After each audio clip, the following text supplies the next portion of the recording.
Here we go downstairs. In my AC/DC shirt. Parasites. I don't know how echoey this is. Parasites, parasites, parasites. Do you like parasites? Yeah, I'm supposed to find this around. So, I was reading another parasite thread over on Indonesian clay pottery board, and I see these occasionally, you know, and it's pretty interesting. Like, if there's any, well, I was gonna say there's any truth to it. Of course, there's fucking truth to it. It's just what it got me thinking about this time is its relationship to possibly loosh harvesting. I talk about harvesting energy all the time, and the God energy or the God juice, and how people, how that's what basically the main thing to getting off you is, that loosh. But as far as how that translates from the physical to the non-physical to the spiritual, what the mechanism of action there is to transmute it from one form to another.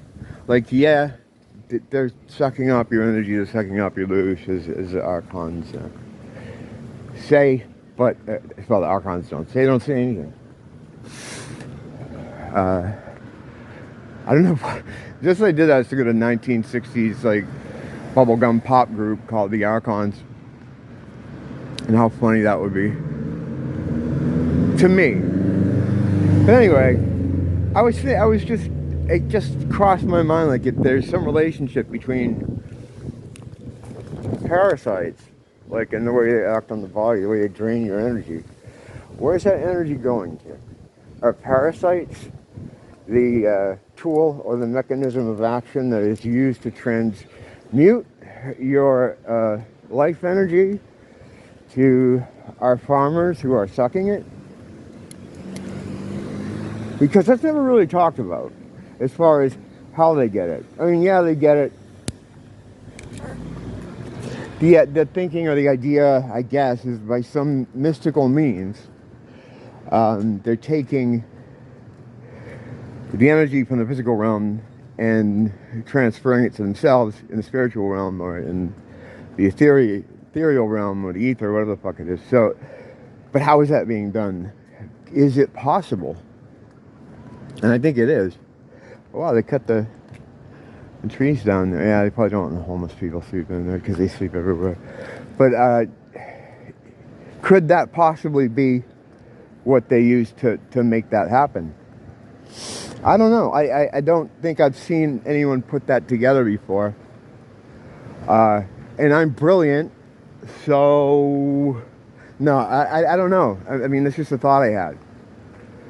Because there's got to be something here. It's not just, I don't know. I mean, I've never really thought about it, but it's, you know, you think about the spiritual realm and the ether and that world that we can't really see, that affects so much of what happens to us here, and has a direct relationship to what happens to us here. Like, for instance, if you hand someone money here, in the spiritual realm, in the ether, you're handing them some kind of energy, especially if you work for that money, or you put your energy into that money. So it has a direct relationship, and in a lot of ways, it's amplified.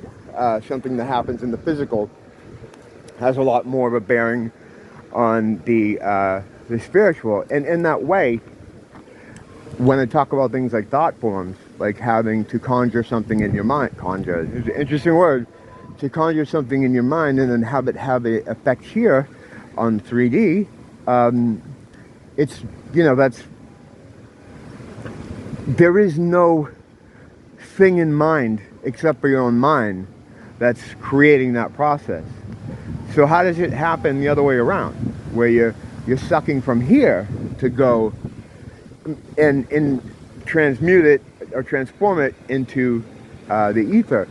Could it be parasites that do this? I mean, parasites are also like worms, you know, and it's depicted all throughout history as reptiles, reptilian snakes. Perhaps they're not snakes so much as they are parasites, because parasitic worms kind of look like snakes. Speaking of fucking snakes, and this has nothing to do with anything, but I'm reading the Old Testament, just for kicks, just for fun, some light summer reading. God in the Old Testament is an asshole. I've always theorized that the God they're talking about in the Old Testament is Satan. But, I mean, it's over the top. This fucking dude, the tabernacle, it's like this giant fucking tent in the middle of the desert. Like, the size of, like, those Jabba the Hutt's fucking sail thing in Star Wars. He's in that, right? He needs a giant tent that big. And he constantly has fucking livestock being brought there for sacrifice, you know, as an offering. Livestock and rams and bulls, all these animals are constantly being brought out to this tent. And fucking virgins. This is God, right? He sounds more like fucking Smug the Dragon. He sounds like a fucking dragon. I mean, is this one of those like veil bro, scale bro things where I'm just like looking at it with different eyes and saying like, what the fuck? Why is God, and why is he telling everybody to kill everybody all the time? I know the Old Testament God is fucked, but I didn't know they got this kind of descriptive about his situation as far as his needs. Why would God need an endless fucking parade of livestock brought out to his humongous tent in the middle of the desert? I don't know, just a weird thing. Yeah. I just got thinking about that because I was thinking about the biblical snakes and happened to be reading the Old Testament Bible. It's a fucking crazy night out here. It is crazy because it's Friday night. Friday night and Saturday night, things get a little nuts out here. Alright, I'm going to go back to thinking about Parasites, because that's how I spend my Friday night. Don't blame the teacher, blame the school.